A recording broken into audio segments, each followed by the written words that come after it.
जय हिंद। नमस्कार साथियों, कैसे हैं आप सभी लोग। उम्मीद करते हैं कि आप सभी लोग अच्छे होंगे और आपकी तैयारी जो है बिल्कुल अच्छी तरीके से चल रही होगी। तो साथियों, आज की इस क्लास में हम सभी लोग जो है UP triple AC pharmacist exam 2026 के लिए साथियों प्रीवियस ईयर के ऐसे इंपॉर्टेंट क्वेश्चन को देखेंगे जो कि साथियों आपके यूपी ट्रिपल एसी फार्मासिस्ट के एग्जाम के लिए जो है काफ़ी ही इंपॉर्टेंट है। और साथियों, आपके यूपी ट्रिपल एसी फार्मासिस्ट का एग्जाम डेट भी आ चुका है, जो कि साथियों आपके 21 जून को होने वाले हैं आप लोग का एग्जाम। तो उनके लिए साथियों ये क्लास काफ़ी ही इंपॉर्टेंट और रामबान क्लास साबित हो सकते हैं। तो साथियों, आप इस क्लास को बिल्कुल अच्छे से देखिएगा और इस क्लास में दिए जाने वाले इन सभी क्वेश्चनों को आप अच्छे से जरूर याद कर लीजिएगा।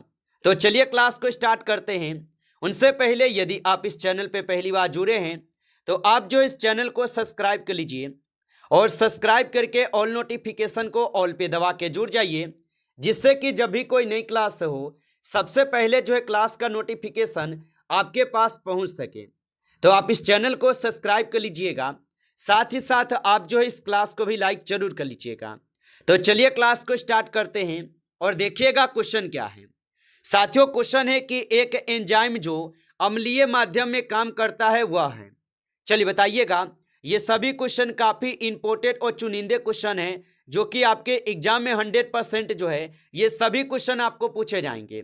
और साथियों, आप प्रीवियस ईयर के पैटर्न को देख लीजिएगा, ये सभी क्वेश्चन आपके पूछे गए क्वेश्चन है, प्रीवियस ईयर के क्वेश्चन हैं। और बताइए कि एक एंजाइम जो अम्लीय माध्यम में काम करता है वह कौन हो जाएंगे। तो याद रख लीजिएगा, वह पेप्सिन हो जाएंगे। ऑप्शन ए यहाँ पे सही जवाब है, पेप्सिन होगा। चलिए आगे देखेंगे। अगला प्रश्न यहाँ पे है कि मुंह से पेट तक भोजन के हस्तांतरण की प्रक्रिया को क्या कहते हैं। तो मुंह से पेट तक भोजन के हस्तांतरण की प्रक्रिया को यहाँ पे क्या कहते हैं। तो यहाँ पे इस क्वेश्चन का सही जवाब निगलना कहते हैं। ऑप्शन यहाँ पे बी लगा है तो सही जवाब है निगलना कहते हैं। अगला प्रश्न देखेंगे कि अग्नाशय की बीटा कोशिकाएं क्या स्रावित करती हैं। बताइए कि अग्नाशय की बीटा कोशिकाएं क्या स्रावित करती है। तो याद रखेंगे ये स्रावित करते हैं इंसुलिन। ऑप्शन ए सही जवाब है, इंसुलिन स्रावित करते हैं। अगला प्रश्न देखिएगा। प्रश्न क्या दिया गया है कि लाइपेज किसके पाचन में मदद करता है। चलिए बताइएगा आप। तो लाइपेज किसके पाचन में मदद करता है। तो ये मदद करते हैं आपके वसा में। ऑप्शन आपका सी सही जवाब है, वसा में मदद करते हैं। अगला प्रश्न देखेंगे और प्रश्न क्या है कि पीत बनता है। चलिए बताइएगा आप। तो पीत जो है साथियों किससे बनता है। तो याद रख लीजिएगा, पीत जो है यह यकृत से बनते हैं। ऑप्शन यहाँ पे बी सही जवाब है, यकृत से बनते हैं। आगे देखेंगे। अगला क्वेश्चन यहाँ पे है कि ओडी स्पिक्टर किसके निकास पर मौजूद होता है। तो ओडी स्पिक्टर किसके निकास पर मौजूद होता है। तो ये होते हैं आपके पित्ताशय पे। ऑप्शन यहाँ पे डी सही जवाब है, पित्ताशय पे होते हैं। अगला प्रश्न देखेंगे और क्वेश्चन है कि केवल शिशुओं में ही कार्यात्मक एक पाचन एंजाइम है। तो केवल शिशुओं में ही कार्यात्मक एक पाचन एंजाइम कौन सा है। तो याद रख लीजिएगा, यहाँ पे हो जाएंगे गैस्ट्रिक लाइपेज। ऑप्शन यहाँ पे जो है 20 क्वेश्चन का सही जवाब है, गैस्ट्रिक लाइपेज होगा।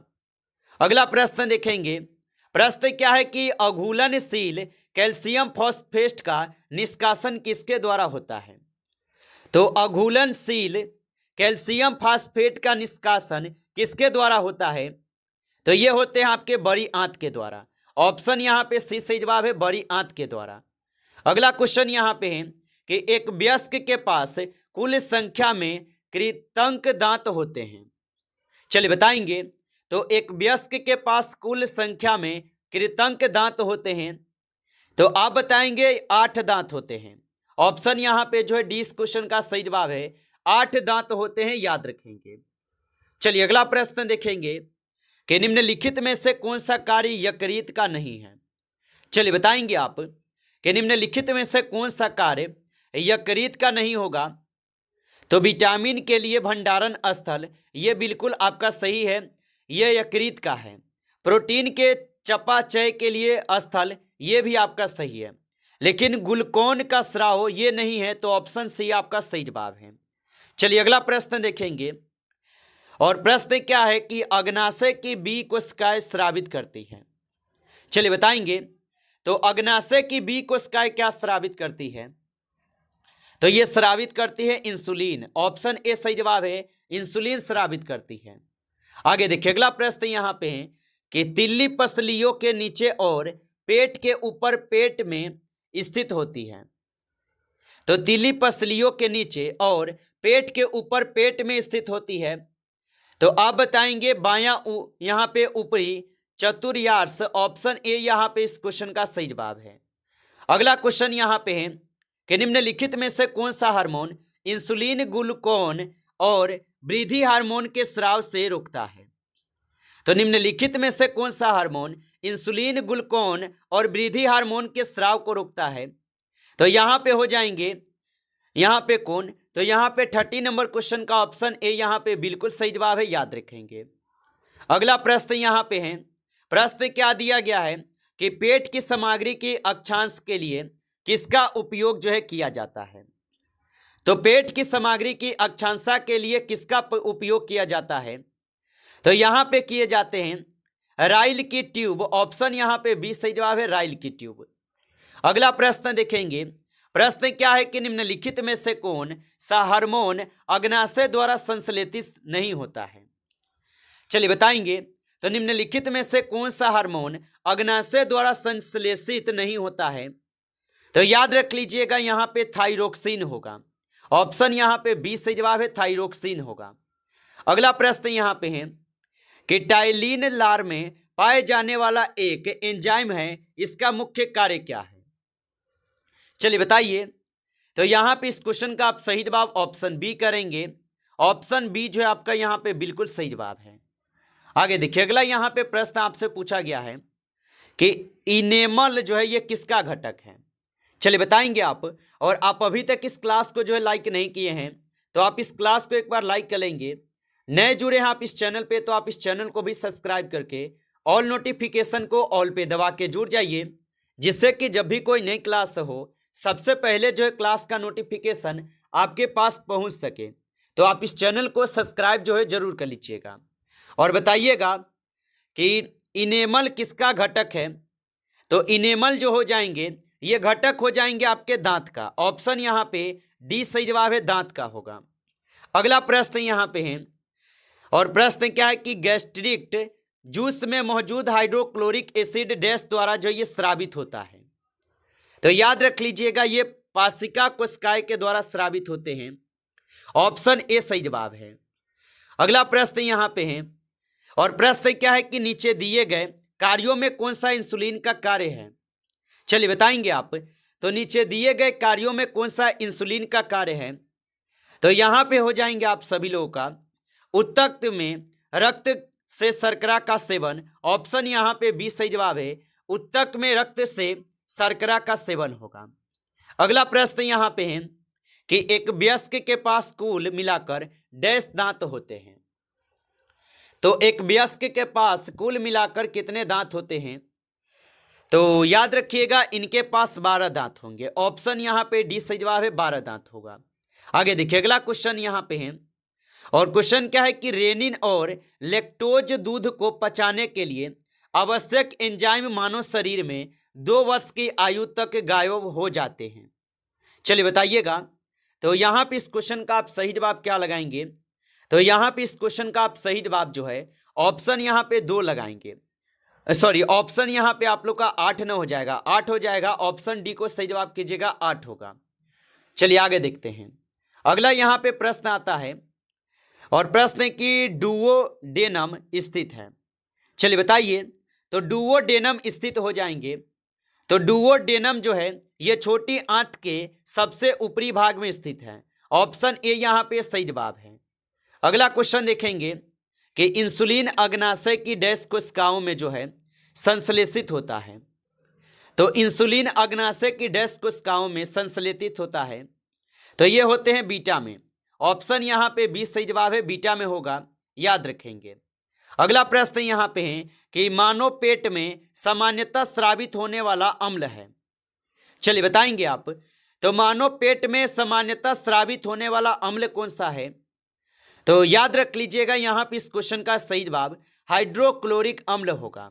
ऑप्शन आपका सी सही जवाब है, हाइड्रोक्लोरिक अम्ल होगा। अगला प्रश्न यहाँ पे है कि लार का एंजाइम डैश भोजन निकालने से पहले स्टार्च को शर्करा में परिवर्तित करता है। तो लार का एंजाइम भोजन निकालने से पहले स्टार्च को शर्करा में परिवर्तित करता है। तो ये हो जाएंगे टाइलिन। ऑप्शन यहाँ पे सी सही जवाब है, टाइलिन होगा।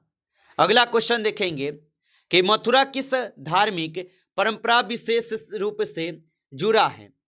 चलिए बताएंगे। तो मथुरा किस धार्मिक परंपरा विशेष से जुड़ा है? तो याद रख लीजिएगा, ये हो जाएंगे यहाँ पे कृष्ण भक्ति। ऑप्शन यहाँ पे सी सही जवाब है, कृष्ण भक्ति। अगला प्रश्न देखेंगे कि उत्तर प्रदेश का नोएडा शहर किस क्षेत्र के लिए जो है प्रसिद्ध है? तो उत्तर प्रदेश का नोएडा शहर किस क्षेत्र के लिए प्रसिद्ध होगा?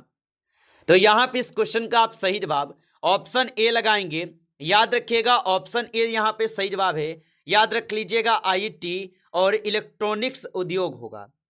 अगला क्वेश्चन देखेंगे, उत्तर प्रदेश का लखनऊ महोत्सव मुख्यतः किस उद्देश्य से जो है आयोजित किया जाता है?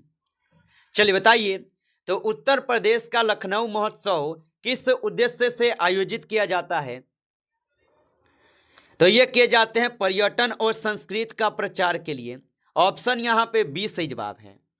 अगला प्रश्न देखेंगे, प्रश्न क्या दिया गया है? और प्रश्न दिया गया है कि वर्ल्ड वाइड वेब का आविष्कार किसने किया था? चलिए बताएंगे आप। तो वर्ल्ड वाइड वेब के आविष्कारक कौन है यहाँ पे?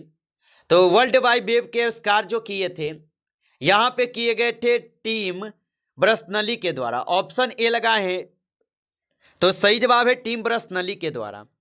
अगला प्रश्न देखेंगे, प्रश्न क्या है कि IPv4 एड्रेस की लंबाई कितनी होती है? तो IPv4 एड्रेस की लंबाई कितनी होती है? तो इनकी लंबाई होते हैं 32 फीट। ऑप्शन यहाँ पे बी सही जवाब है, 32 फीट होगा। अगला प्रश्न यहाँ पे है, निम्नलिखित में से कौन सा इनपुट डिवाइस है? चलिए बताइएगा। तो निम्नलिखित में से कौन सा इनपुट डिवाइस है? तो याद रख लीजिएगा, कीबोर्ड। कीबोर्ड जो है यहाँ पे इनपुट डिवाइस है। ऑप्शन यहाँ पे जो है सी सही जवाब है, याद रखिएगा। चलिए अगला क्वेश्चन देखेंगे, MS वर्ड में टेक्स्ट की वर्तनी जांचने के लिए कौन सा फीचर प्रयोग किया जाता है? तो MS वर्ड में टेक्स्ट की वर्तनी जांचने के लिए कौन सा फीचर प्रयोग किया जाता है? तो यहाँ पे किए जाते हैं स्पेल चेक। ऑप्शन यहाँ पे डी सही जवाब है, स्पेल चेक। अगला प्रश्न, और प्रश्न क्या है कि इंटरनेट पर ईमेल भेजने के लिए मुख्य प्रोटोकॉल जो है यहाँ पे कौन सा है? चलिए बताएंगे आप। तो इंटरनेट पर ईमेल भेजने के लिए मुख्य प्रोटोकॉल कौन सा है? तो याद रख लीजिएगा, यहाँ पे SMTP हो जाएंगे। ऑप्शन ए यहाँ पे सही जवाब है, SMTP होगा। नमस्कार साथियों, इस क्लास में आपके टॉप 35 क्वेश्चन थे जो कि आपके UP SSC फार्मासिस्ट के एग्जाम के लिए जो है काफ़ी ही इम्पोर्टेंट हैं। साथियों, यदि आपको क्लास अच्छा लगा हो तो आप इस क्लास को एक बार लाइक कर लेंगे। नए जुड़े हैं आप इस चैनल पे तो आप इस चैनल को भी सब्सक्राइब करके ऑल नोटिफिकेशन को ऑल पे दबा के जुड़ जाइए, जिससे कि जब भी कोई नई क्लास हो सबसे पहले जो है क्लास का नोटिफिकेशन आपके पास पहुंच सके। तो आप इस चैनल को सब्सक्राइब जरूर कर लीजिएगा। चलिए फिर मिलते हैं आपसे एक नेक्स्ट टॉपिक के साथ नेक्स्ट क्लास में। तब तक के लिए जय हिंद, जय भारत।